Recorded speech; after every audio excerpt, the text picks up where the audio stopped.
you always have access to be jealous or to be ungrateful or to see things that you feel like you need or that you just want.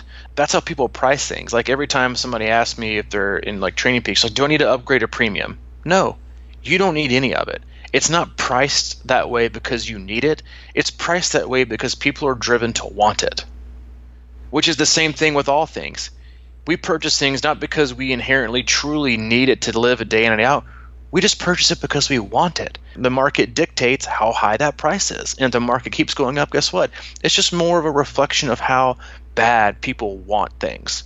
And to me, like, that doesn't necessarily come back to always being ungrateful, but it comes back to just recognizing how good you got it and being your own biggest fan.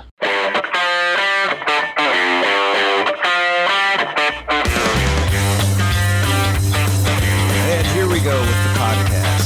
Welcome, man. Monday, it's Thanksgiving week, which is, without question, the greatest holiday. Yep, it's that time of year for you, man. It's that time. It is my favorite week, and this is also my favorite podcast. Welcome, Crushing Iron Podcast 324. 324. Are you wearing a cardigan this week? Or? I'm wearing a cardigan. Listen, there's nothing that I dislike more than knitted sweaters and turtlenecks. I am not wearing a cardigan. I am actually rocking out one of our C26 Camp shirts, some sweatpants, hanging out in the office. It's a beautiful day here in Chattanooga. The sun is out. I think it's supposed to be like 60 today, so it is definitely good temps. But yeah, it's my favorite week. And hey, if you're listening, we hope you have a wonderful Thanksgiving, if you do, in fact, celebrate that holiday. And yeah, enjoy it. Take some time off, rejuvenate yourself, fill up your cup, and don't go out and do anything stupid on Thanksgiving, like run 25 miles. Hop in the local turkey trot, take your family and friends, take your kids, enjoy yourself, have some food, watch some football, and relax. And speaking of relax, you can now sit back, relax, and enjoy this podcast. Well, thanks for that warning on Thanksgiving Day. I was going to go through in a long one, but... let me ask you something. Yeah. Okay. How have you, the last few weeks, I know you've been, well, first, let me give a little preface for the podcast for those of you that are probably listening for the very first time. So, all three of you, this is a triathlon related podcast. We do, however, talk all things life as well and how they intersect. And Mike and I, as both coaches and athletes, we do our best to share our experiences, and that goes along with triathlon and life, which are both two things, obviously, that are very important to both of us. The athletes that we work with, their stories, the obstacles that they're working through and overcoming, and really just do the best we can to share those experiences, and then hopefully you can take something from it. And this is definitely not a podcast where you tune in and you think, I'm going to hear 8 or 9 or 10 concrete facts or answers or quickest ways to do this that I can immediately apply. Hopefully what we do is we, in a conversation type format, is allow you to kind of think for yourself and figure things out in your own life. Because, when you look online and you read these top 10 things, or you get a magazine and they have these workouts, they're so general that you try your hardest to kind of fit a square peg in a round hole, and that round hole is your life. And what we try to do is hopefully paint something, a more flexible type picture with those puzzle pieces that you can take and pick the ones that apply to your life and maybe leave the ones that don't, and just use that to the best of your ability, whether you're have a coach or you're a self-coach or working off a training plan. It's definitely a podcast geared towards taking from it what you need. And hopefully, as most of our podcasts, hopefully there's something today that you needed to hear. And if for some reason there's not something you needed to hear, we still hope there's a good amount of info that you can apply and maybe down the road, or that you remember. So yes, it is triathlon related. We do talk about all things from bike run, and sometimes go a little bit deeper into what people would say, quote unquote, data or numbers or specific training methods or things that we advise. And you can find some of those in our actually more recent podcasts, and How to Not Suck at Running Part 2 and How to Not Suck at Cycling Part 3. Those are all here in the last few weeks. So dig into those. Again, we have 323 other podcasts in the archive. So download them, enjoy, and now back to our regular scheduled programming. Yeah, man. I think by nature, the relationship we have is like, at risk of sounding kind of strange with this, but I think that what you've been coaching me for about 7 years on and off. I mean, basically our relationship has been revolved around triathlon in a huge way, and I think the thing about us is that we're just interested. And there's a saying out there that says, be more interested than interesting. And I think that we are certainly vested and interested in figuring these things out.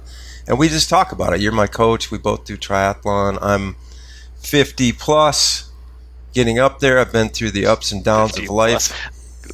How long are you gonna hold on to that plus? Like when you're 63, and when you're like 63 or 64, and we're banging out like our 900th podcast, you're gonna still introduce yourself as Mike, age group athlete, coach, 50 plus age grouper. I think I am, dude. I am extremely vested and interested in anti-aging processes. So I think part of that is not believing. Putting a number on things. We always talk about don't get tied to the numbers, man. Well, I'm not tying myself to age. Because I think there's a lot of truth to that, don't you think, though? But anyway, you're going to ask me something. Yeah, well, I was going to ask you, you've, again, if this is your first time listening, finished off the year at Ironman Wisconsin. Since then has been kind of refocusing and taking some time off of structured training to kind of dig into our new website that'll be out here in the next couple of weeks. But so this is something I've struggled with recently. This isn't where I want to go with the whole podcast, but as we always do, is hold each other accountable both in triathlon and in life. Are you, during this period, have you done a good job of taking time for yourself to do things for you, or have you gotten up and the first thing you've done has been to do something for somebody else? Yeah, I usually do stuff for you. No, I'm kidding. Man, you make me sound like you're stuck working for the man at some cubicle with a bow tie on and a sacked lunch. The man, get out of bed, go do website. No, yeah, I have. I mean, I always take time for myself. But frankly, I think that sometimes I get a little outbalanced with taking time for myself when I should be taking time for others. That is an interesting thought, I know, because a lot of people struggle with taking time for themselves, and I struggle with sort of reaching out a lot of times. So, yeah, man, I think I've been doing a pretty good job with that. I think that I have been, like many people probably this time of year, struggling. I've been trying to be consistent as possible. Mainly that's been running. It's just the easiest for me right now, as far as that. But I do know that, last week I kind of took it off. I was traveling and I just wasn't, a lot of variables there. But I do know that movement is medicine, and I've been running for the last, 5 days or something like that. And it just makes a huge difference, man. It just makes everything easier, I think, because you can start letting your walls cave in on you and, like, woe is me or whatever. And it's hard. But it gets harder if you don't do it. So, yes, I have been taking more time for myself, and that includes a lot of times exercise, to be honest, I love that phrase. Movement is medicine. And, if that's before we kind of get into more of like a detailed version of the podcast, but, that is something, especially like this week when you got family coming in, you've got travel, you've got, basically your schedule's off. Because it's shocking to me, even like as a routine oriented guy, that like when you have weeks like this where athletes have more time available, you actually find them doing less. Because our whole world revolves around kind of synergy. Like when things are in a routine, you have a schedule, things are good. But when you don't have that pressure to fit something in a time slot, like I know a lot of teachers are off this week, a lot of businesses probably will close Wednesday through Sunday, or at least through Friday. And I've already seen like in a few comments this morning in Training Peaks is like, yeah, it's slow right now. Family coming in all the time. I'm kind of out of my routine, so it's actually been harder to work out because they kind of like they don't have a schedule. And I think everybody kind of works best on a schedule or a plan or with an expectation they have. They can only get a ride, a run, and a swim in between, before 7, or it's not going to get done. But then when you have like this enormous amount of flexibility and you have other, outside stressors, even if they're good, like something like Thanksgiving, it can lead to like kind of getting in a reverse funk. Like you think you're going to have all this time and actually just do nothing. And, I sent an email out this last week to our team, and one of the biggest things I really focused on was like, this week, Thursday and Friday, Thanksgiving, enjoy it. Friday, really enjoy it too. Like, because most people, I think, are be spending time with family, which is either going to be a good thing or a not good thing. Because let's be honest, family is family. We didn't choose them. We just kind of got born all together. And the biggest thing though was getting out and moving. And you want to set yourself up for not necessarily having a great week this week, but you really want to do whatever you can to make sure you're healthy for the next week. So use this week as a recovery week if you need to. Re-energize yourself, take some downtime, and prepare yourself, and just get out. Like you said, movement is medicine. And even like I was commenting on an athlete's training peaks this morning, and that's just been like super stressful at work and hasn't had time. And just remember that like you don't have to do something structured and specific to feel good.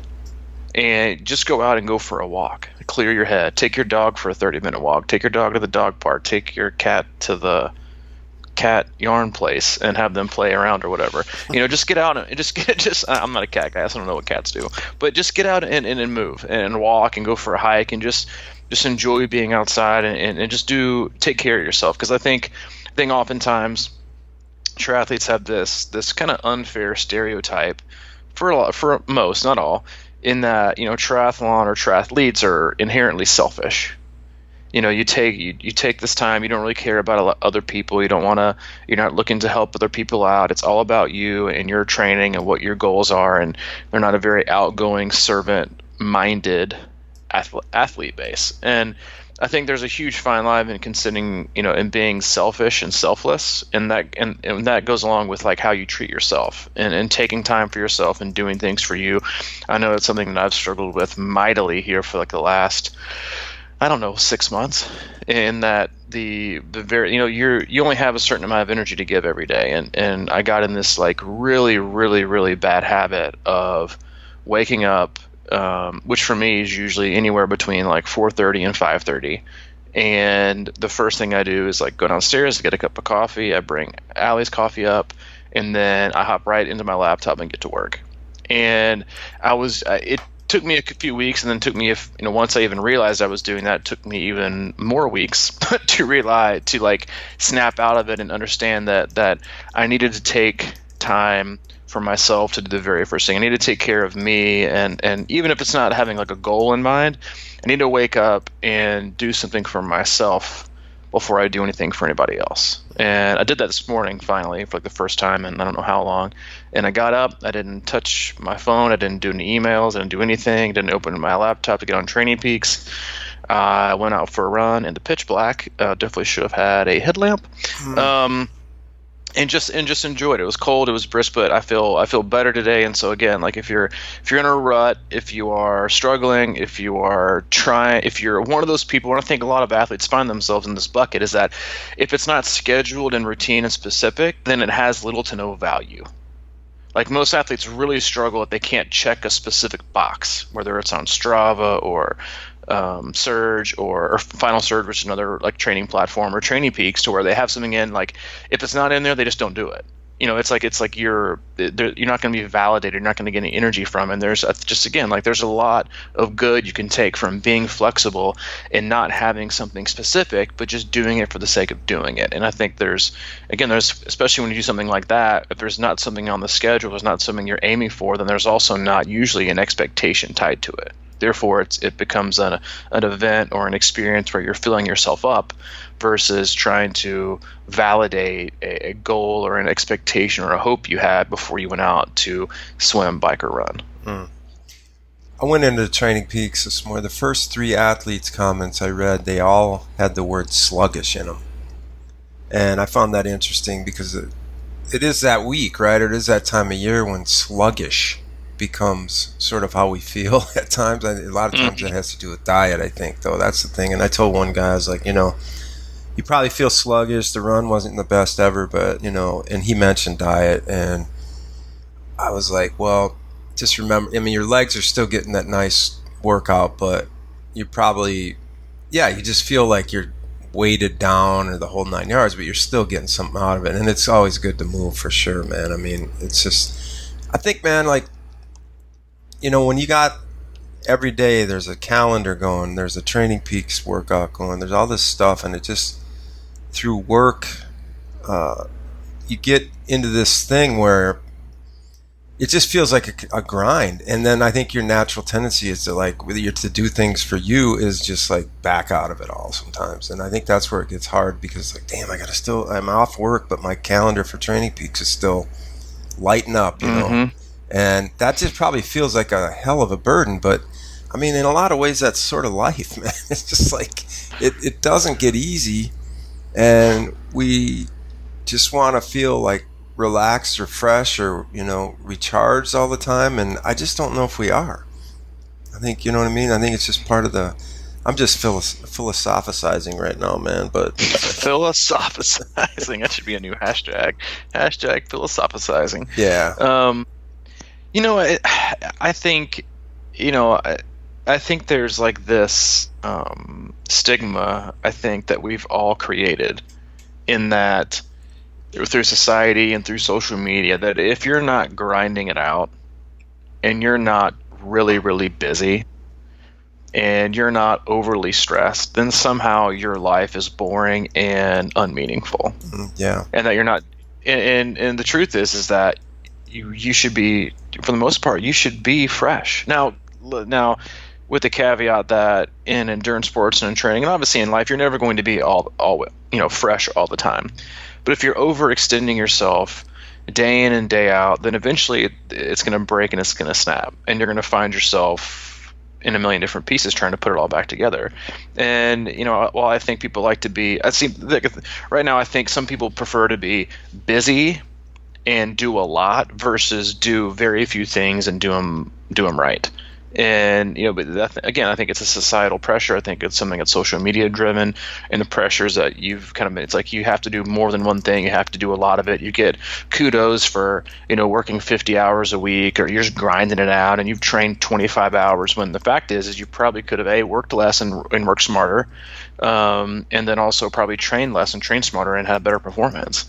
But there's like, because again, like I think this is life, and this is also training and how people, you know, progress and promote their training with these huge crazy hours, is that you get so many more props on the way on the journey to an event or a race by posting, you know, your 25-hour weeks and your 9-hour bike rides and your 3.5-hour runs than you ever will by what that actually yielded on race day. And this obsession with the applause of the more and the Strava thing, where everything has to always be beaten, and every workout we do and every session we do has to be compared to last week. Like those are such negative, and I think just detrimental to your psyche, not just your psyche, but physically as well. And expecting your body to perform at a higher level every single day is asking it to overextend itself and overtrain itself to a point to where you're eventually going to dig yourself into such a hole. And you read that, like, you know, and I get discouraged and upset when as a coach, like I read, like if I do come across, like, because I've said this before on many podcasts, is like the best compliment you can get as a coach is for an athlete to write, you know, this felt good, I could have kept going longer, you know, right? Or you know, this workout felt appropriately challenging. Like as a coach, you never want to read a comment that says I had nothing left. Like, now given, like, every athlete's going to have bad days. And again, like, it could be fueling related, stress related. Like, if they, you know, which is super common this time of year, people who are, like, starting diets, like, they'll go out on these long runs and they'll just start, oh, it's winter time, it's only 30, you know, I'm going to do on a fasted, you know, ride or run. And then they didn't fuel well the day before, and so end up just bonking, like, halfway through, and they barely made it through. I'm not talking about those kind of instances where it's fueling or maybe even sleep or stress, but when you're on an appropriate load, like, you should never comment, I barely got that done. It's especially for something long like running. Now, there may be like shorter intervals, like on the bike, that you're really like pushing yourself like the last 3 to 5. That's how it should be, for a lot of. But you should never consistently in every workout think, I barely got that done, or I don't know how I finished, or I'm going to be wrecked tomorrow. Those should never be things that you say, but yet that's become like the norm with training and social media is to, I didn't go to bed till 11:30 last night. I'm getting back up at 4. Well, you know what? That sucks.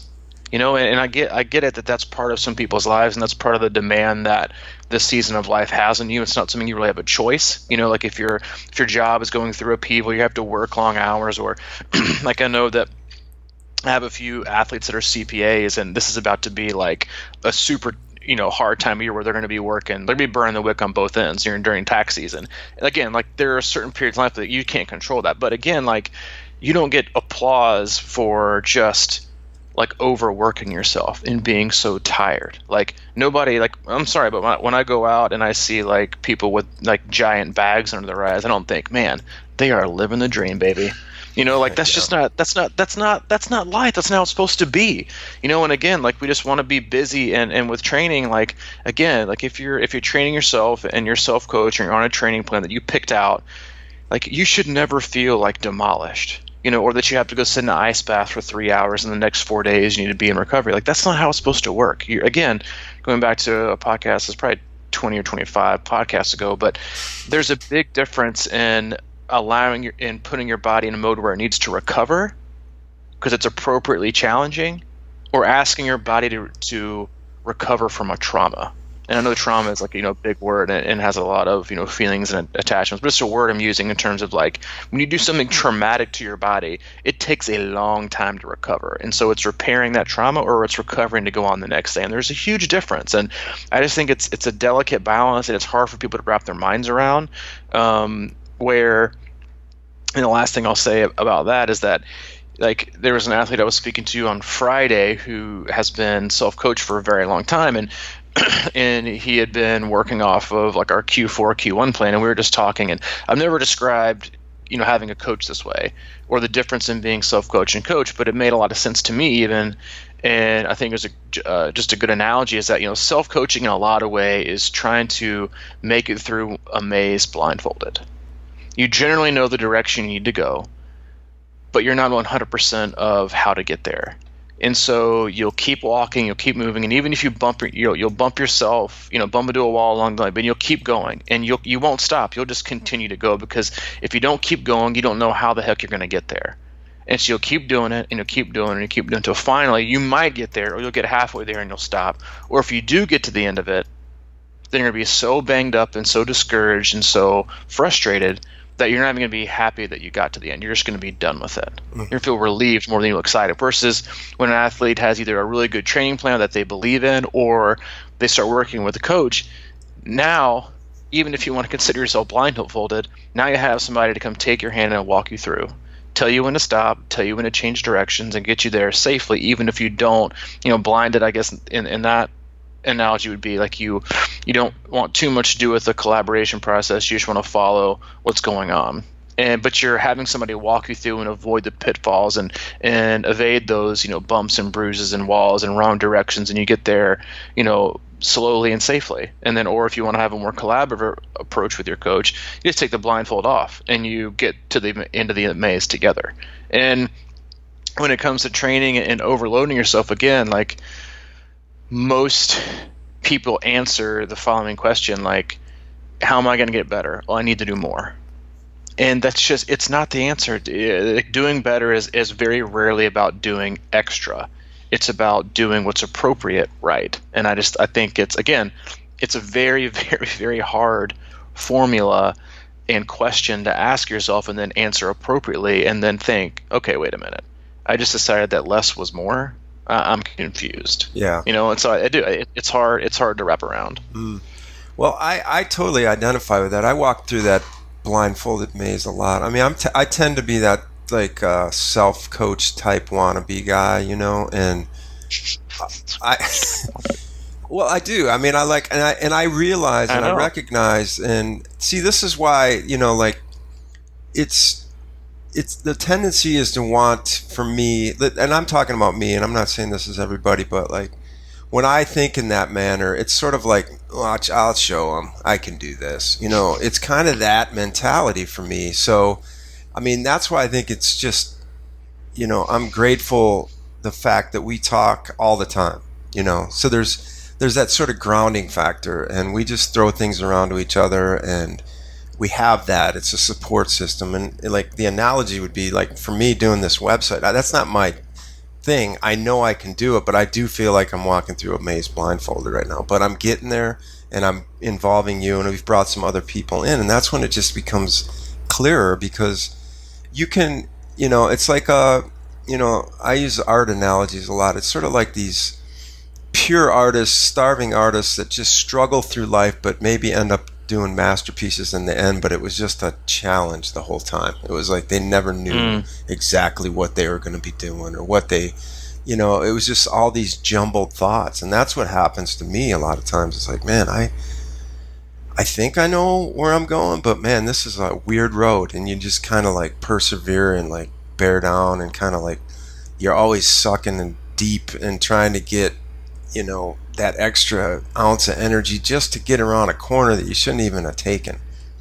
And that's to me, that's what I find the most challenging about self-coaching, or not having a community or group or somebody that, I'm always back and forth with people, and that's like kind of the blessing of what we're doing, is that we have connected and have communication with so many people, and you can get kind of outside eyes on things. And it's amazing what that little simple thing can do to clarify your direction for you sometimes. I mean, I guess that's the gist of why people go see therapists, because they just internalize everything so much that it becomes a super swirling, confusing mess in their heads, And I think that's it. I mean, yeah, it's like today you can do anything on your own, because like you hit it. That's exactly what I've been doing with this website. It's like I hit a snag, and I'm like, all right, go to YouTube and figure out. But then you got like 80,000 people trying to tell you something on there, and you can usually figure it out. But man, it's like, 5 times the effort sometimes. Whether or not, like, I have a buddy that, or one of our athletes that's been helping me, and he's a super busy guy, and when he can help me, it just solves the problem.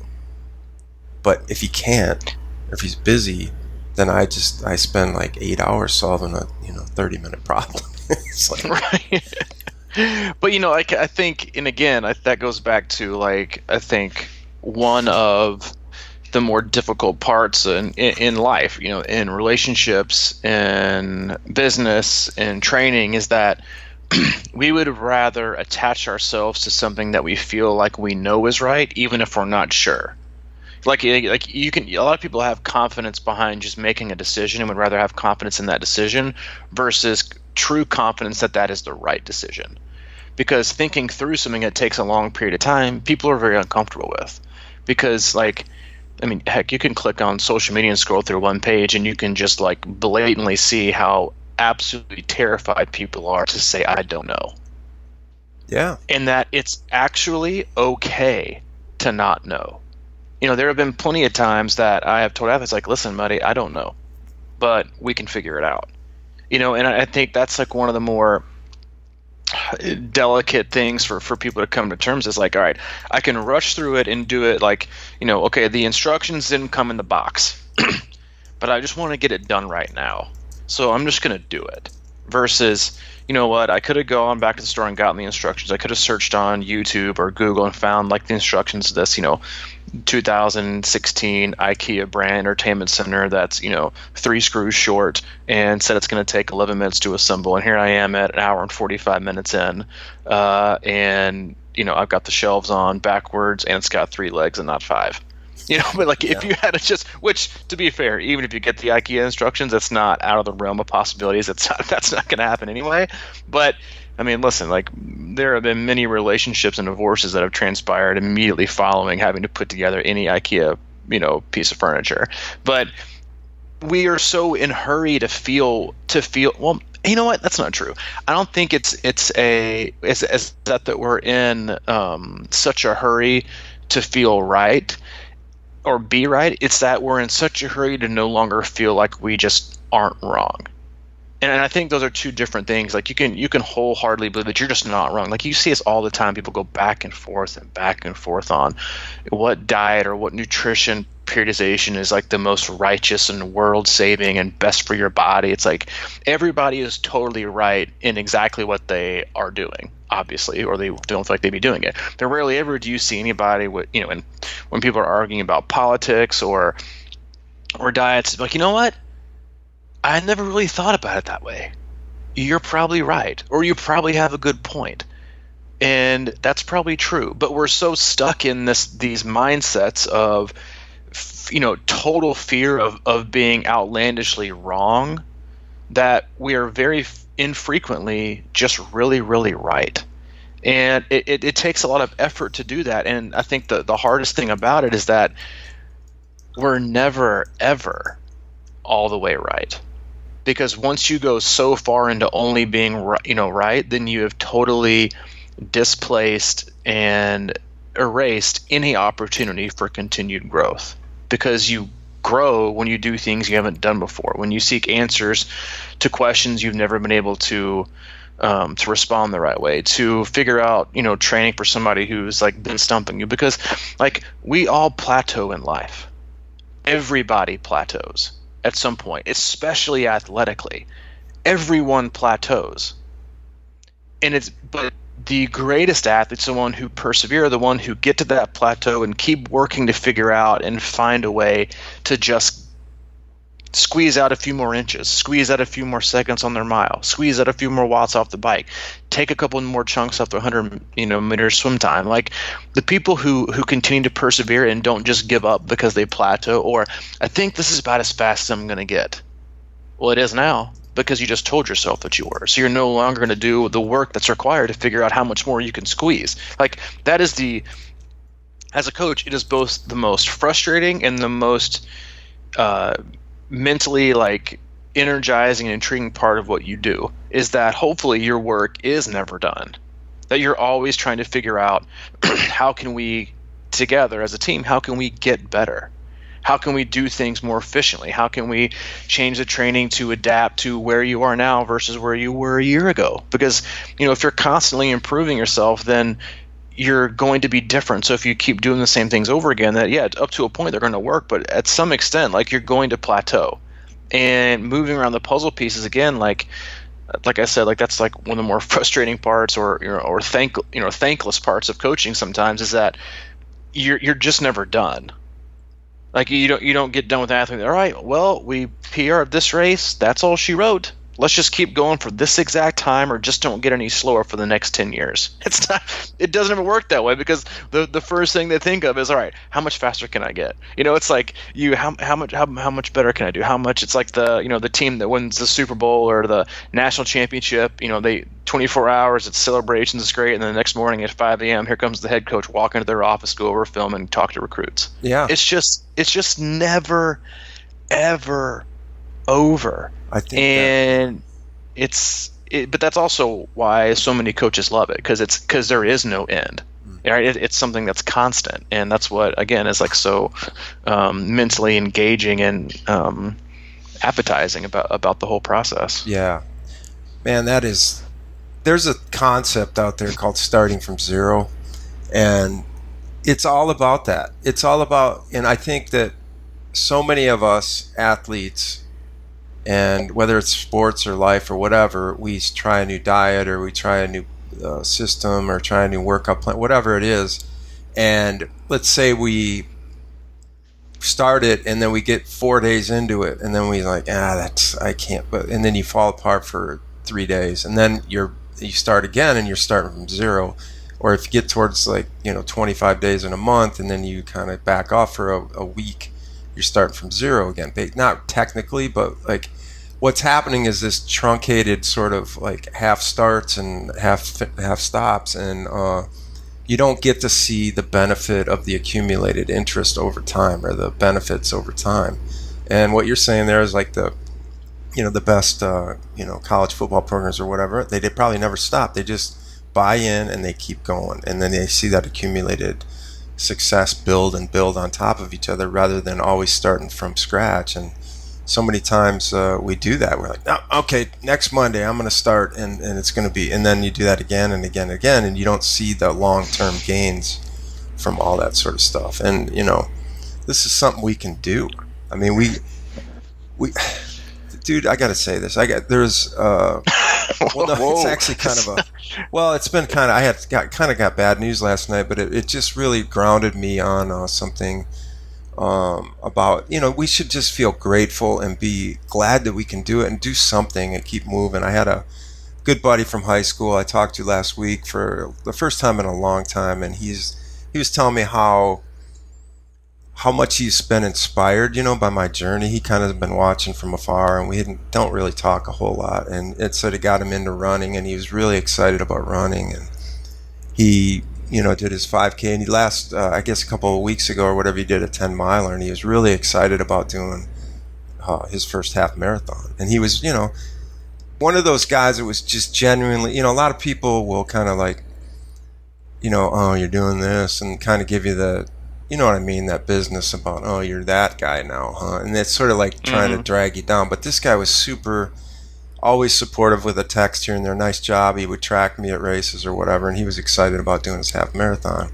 Well, last night I got a message that he had fallen off a ladder, like 2 stories, and landed on his hip, and had to go into surgery, and they had to scrape his spine to get the nerves away from things, and he's been in ICU. And he put out a message last night, and like a video message. You could tell he was out of it, and he's in a hospital bed, and he was just asking for prayers to be able to walk again. And I'm just like,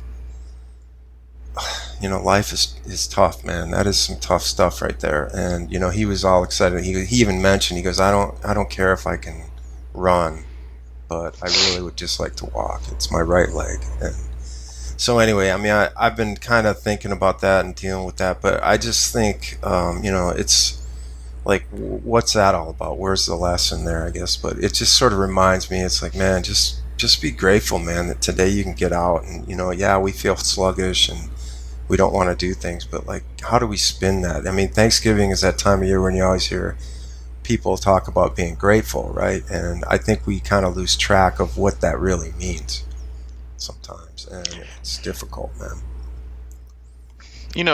We are, I think, as a species, we have become incredibly ungrateful. Yeah. And that might sound like a blanket statement, and that's not meant to offend anybody and say that you specifically that are listening right now driving the Ford Focus down Highway 9er is ungrateful, but we've become so obsessed with expectations and goals that a lot of times we just totally lose our way in where we are, what we're doing, and how grateful that we should be to be there. I had to have a similar circumstance to that, but I was having, I don't know what day it was, but maybe Thursday or Friday, Alan and I were heading home from picking up Hayden, and he had had a rough day at school or whatever, and we're making this corner. It's pouring down rain. I'm making this corner, and it's cold out, and we always pass the cemetery on the way home. And we make this turn, and again, it's like 35 and just raining. And here we are, just kind of being down or whatever, and we look over, and there's this funeral going on, in the pouring rain right up by, the front pond. And we just kind of looked at each other, we were like, we're being idiots. Mm-hmm. And again, it doesn't have to be something so enormous like that, or, a huge event. It's just that when we race and when we train, and again, this is something that I'm incredibly hard on the athletes that I work with on. I mean, to the extent sometimes we disagree, and where I say it probably in a way that they don't like to hear, but that's okay. That's what I'm here for. Is that we have become so numb to what we have the ability and the fortune to do every day, whether it's you started out at one pace, you started out at one weight, that we go back to being obsessed with busy. It's we're also obsessed with beating ourselves up. And when are we ever going to be at a point to where we're grateful for how far we've come, that our pace is fast enough, that our power is high enough, that our swim pace is good enough, and our race results are just what they are. That's it. You know, and like we see all these people from the outside and we make these judgments on if they had a great race or I can beat that. And like, first of all, you never know.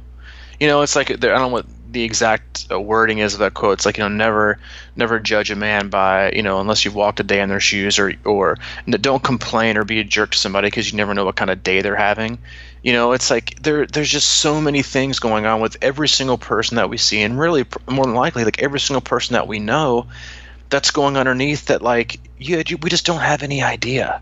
And so I think like you should reach out and talk to people more, but like as an individual, like if you just can't be happy and not in constant search of something, whether it's, you know, being, again, like I think that's why like anxiety levels have become so increased, like with our phones and digital media, entertainment, and social media, is that like you always have access to be jealous or to be ungrateful or to see things that you feel like you need, or that you just want. Again, like that's how people price things. Like every time somebody asks me if they're in like Training Peaks, like, do I need to upgrade a premium? No, you don't need any of it. It's not priced that way because you need it. It's priced that way because people are driven to want it, which is the same thing with all things. We purchase things not because we inherently truly need it to live a day in and out. We just purchase it because we want it. And so when the market dictates how high that price is, and if the market keeps going up, guess what? It's just more of a reflection of how bad people want things. And to me, like doesn't necessarily come back to always being ungrateful, but it comes back to just recognizing how good you got it and being your own, like as we kind of talked about towards the end of last week's Thursday podcast, is being your own biggest fan. In that you probably don't have to be this or have to be that to reach this level of that whatever it is. Like I totally agree with you, and I'm definitely not always right about, you know, in terms of thinking that way, and then I'm definitely hard on myself. But there are a lot of times more recently too that I've just been like, you know what, I'm doing a pretty good job, and that's okay. And I just, again, like, be your biggest fan and be appreciative. And next time you get up and you know, or come back in, you feel like your run was bad or you were disappointed or it was devastating or it was like scary, like remember that you're working out, right? That you're working out, and nothing that you do in training ever is going to be that severe and so serious that it warrants verbiage like that it sounds so serious. Like, do we get to work out? Like, and we have the energy and the ability and the limbs that we have. Like, we can do it. We can do it. And I think it's that inherent like knowledge that we have at our heart. It's like we can do it. And I think just knowing that, it should be good enough. And then let everything else fall where it may, because as you just said, like with your story of your buddy, like life is so unpredictable that you don't want your last run or your last ride or your last swim or your last race to be the one where you just beat yourself up about it and then unknowingly months later figure out that was your last one. Like that's not how you want to remember your training self or your racing self, is that person. You know, and then on a good note and be your best fan. Yeah, that's so good, man. I think, you know, we live in the buzzword, or one of the buzzwords today is this thing called echo chambers, and how the algorithms of social media or the web or whatever keep putting you back in the same place, or they keep putting the things that you seek out in front of you more and more and more. And I think that a lot of times with in triathlon, we get to that place where we're always seeing these success stories, you know, and I really applaud people sometimes when they post their, you know, DNF challenges or these bad workouts. You know, I think it's just like this realism that I really appreciate, because I know that, you know, if I see one post from somebody every week and a half that's just like this bam, I nailed it thing, you know, that's like, it's hard to step back from that and realize that, I wonder how the other 6 days went or whatever, because I just think it's so valuable though, because and I think maybe in some ways that's I would say some people maybe struggle with our podcast because we do take these tasks or these these tracks of reality, and the hard work, the consistency, the discipline, these kind of approaches that are not easy, and they're not going to give you that quick fix or whatever it may be. But you're right, man. I mean, like, I went out it was a short run yesterday, and I was kind of cooking along, and everything was clicking. And I had this whole thing I was trying to do in my head about like different negative split pacing and all this stuff, and I got like a quarter mile from my house, and I was right on pace to just nail the whole day. And I saw my neighbor out. It was a quarter mile from me, and I had to stop and talk to him. And my first thought was, damn it. But I hadn't seen him in a long time, and he's really, like a good, I wouldn't say close friend, but he's a good guy, and I really appreciate him. And I stopped and I talked to him for like 45 minutes, and it was the best thing that happened to me all day. I mean, it was just so cool catching up with him, and he's building this new garage thing he wants to do is work on cars and all that. It was just, it was what it was, but it was a great thing, and it had nothing to do with my workout. But that first thought that hit my mind was like, man, I'm not going to nail this workout. And but it's just, I don't know, man. You go down these roads, and I think it's just the reality of like, how do we live life and just be happier and healthier, like we talk about all the time. But it's like the little things, and we don't have to nail every workout. And I hate being tied to those kind of things, because it was almost like I felt better. It was like like the dessert of my workout or something was this ability to kind of just hang out with a buddy, the cherry on top. Yeah, man. But yeah, you're so right about it. And again, like this is why I think like social media platforms like Strava are popular with a lot of athletes, is that that's their only way to connect, but it's connecting around a measurement. And this is a small side note, but I think Strava will be gone in the next 2 years. Anyway, is that I think it is. Like, there's a lot of movement up top in there. CFO and CEO left, and they come back. Anyway, they're all about acquiring. They're about acquiring data. Like, they get everyone's GPS data, map out thing, and they sell it to people. That's how they make money. Anyway, that's how everybody makes money now. It seems like. Unimportant. Yeah, we don't sell that. Do we even have nobody data? No, nobody wants 8 people anyway. Is that? But no, it's that we've measuring has become our intro to community or conversation. It's how fast did you go? How did you do this? How great was this? Like it's everything's measured. And I think that, there are, if you could scroll through Training Peaks, or you could scroll through, your phone or your camera, and you did that, and you're like, all right, what was your favorite day? And they wouldn't be able to tell you, or your best friend wouldn't be able to tell you. I think a lot of it so much of it is that, the things that are so important that you get so much value out of are oftentimes unexpected and unmeasurable. And they're events, they are training things, they're relationships, they're conversations, they're things that just happen with absolutely no structure, no scheduling, no ability to predict how the outcome is going to be. It just happens. And I think if we remember that, and how many times that has happened, and look through our training Rolodex, or look through our life, and just think of some of the greatest times. You're like, all right, I didn't catch any of that on camera. I didn't, catch any of that in Training Peaks, but it was so much fun. Or I remember that day because it was this, or I remember this training session because it was this. And oftentimes, again, it's when you don't expect it, unmeasurable, that oftentimes it becomes something that's so memorable. And those are the things that, your conversation yesterday, you had this expectation, you had something you wanted to measure, you had all these things you wanted to get out of it, yet the best part of that was that it all went according to plan until it didn't. And the part that went against the grain and that didn't go according to plan was the part that you enjoyed most out of it.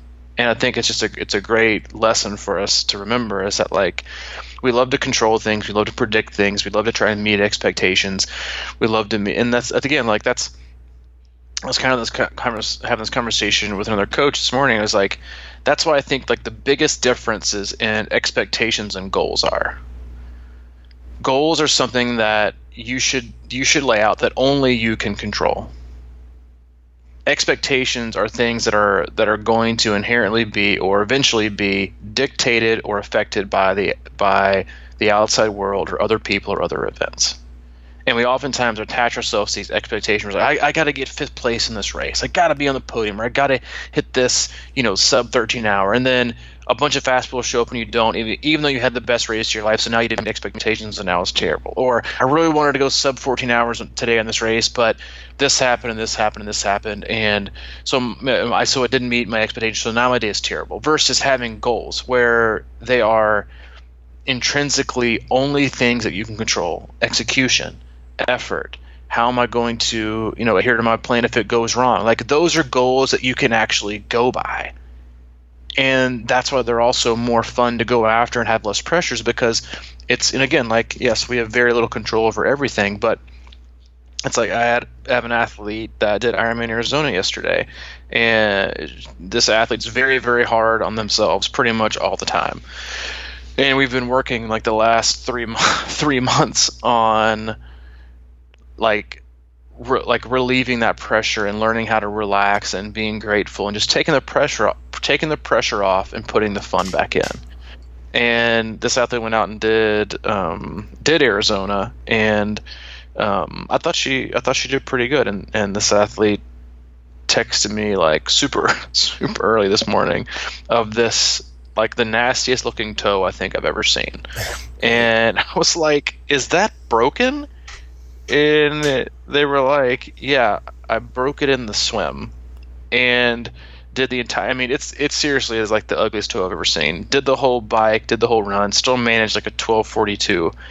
And I was like, what a great lesson in the things you can control and the things you can't control. Is you break your toe in the swim, like the first, I think, half mile, and then you finish the race with a broken toe. Like, your expectations are zero, but you learn this lesson of appreciation or gratitude, kind of going back to your story, is like that hopefully you gain something from it that can propel you to, like, I don't want to say live in this different state of mind, it's impossible, but to appreciate yourself in a different light and understand that things aren't always going to go wrong. And I think, like, in our text exchange, it got, like, the shift that happened was that, hey, I was just a bit disappointed, but then I think under the circumstances, this is the best I could have hoped for. And, like, it's amazing how we have to have a shift, like a gigantic broken toe, or something like that. It's like, oh, like, like, we should stop throwing things out that allow, like, having goals are great. I think having expectations are bad decisions, but, like, there's, January 1st is going to be like this really popular time to, throw down all the 20 things you're going to change this year, and then most people are going to do like one of them, or they're going to go a step backwards and do like 19 worse. But it's like, I think there's this freeing ability of, like, not, and you and I are we're not good at a lot of things, but I think we're fairly good at this, is like every time we think we, like, need to establish like a goal or where are we going to be, and then we're like, you know what, I think we're just going to kind of keep doing what we're doing and kind of see how things go. Yeah. And when you don't veer yourself towards trying to meet an expectation, that there's this freeing ability to just be, and to ultimately just, I think it's what it comes down to, is just appreciation. Like, you could say gratitude and be grateful. You could say appreciation of just appreciating what you can do and what you just did. And that if we all kind of sat back and took a step back and looked at how the day went, how the year unfolded, how the whole body of work is. That's the thing, is like, so many people like to put under a microscope like a single session and ignore the body of work. And it's like, would you want to just marry, like a hand model without ever meeting that person because they have a really good looking hand and they can be on the, isotoner commercial? George Costanza, no. You want to see the whole body of work. You want to see who's holding that hand. But yet, when it comes to workouts and stuff, you have one bad workout, and you're, oh my god, I'm getting so slow. Oh my god, I'm getting so slow. It's like it's never that we are, man, like, this was such a good day. And again, it's about appreciating where you are and having just, I think, a really good understanding and acceptance of the fact that every day is different. And like the best you can do is oftentimes is just being your best fan and being appreciative and showing gratitude and hopefully doing your, having said that, it's also is doing your best to encourage others to also do that and to have that mindset and to live and to train that way to where they're happy just because it's fun to be happy. Like, but there are plenty of people who don't like to be happy. They just will find things that are wrong with everything. We all know that person that we're somehow friends with on Facebook, and they can like walk to the mailbox and find something to complain about on their way back, and then they got to immediately post it on Facebook. Like, I feel sorry for those people. Like, just go out, live your life, have fun, be happy, and keep a good perspective and appreciate what you have and appreciate where you've been and be excited about where you have the opportunity to go. And I just think it's a much more enjoyable way to live than to try to expect the unexpected. Mm-hmm. Yeah, man. Quick little story about that, how it affected me this last week. I have been building our new website and looking for ways to create content and feeling really good about it. And then I stumbled across this thing. This Gary Vaynerchuk guy. I think you've talked about Gary. I know you. Yep. And he's real good with all about give away everything and help people and blah blah blah. But then I noticed he was talking about this PDF he put out for to help people with social media. And I looked it up and it says how to create 100 pieces of content a day. And I just immediately felt like completely overwhelmed, but also like, how do I do this? I got to do this too. And then I was like, man, that's like the microcosm of what's going on right now. Is everybody wants to, be super fast or do these things or fasting or like keto, all these things, and just like have the everything.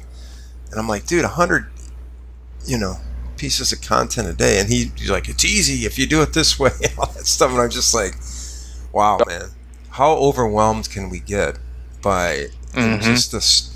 The click of a mouse. It's just like, wow, like we can't do everything, and we have to be comfortable in our skin to do the things that make us happy without crazy expectations, because most of us don't. Again, he's a guy that's been doing that sort of stuff for 30 years. That's the other piece of that puzzle. It's like easy to him. All this stuff just comes natural, and that's why unfortunately, the real truth with training for triathlon is just sometimes it's just longevity and learning the little things and making them, some subconscious, where you don't have to think about everything. And as we talked about the other day, brain calories. You're not burning all these brain calories just because it's natural. Mm-hmm. And, that's what happens with just about everything. But we can't do everything.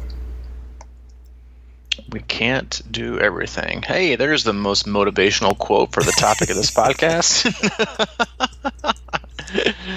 Hey, you get up, go in the bathroom, look in the mirror and say, you can't do everything.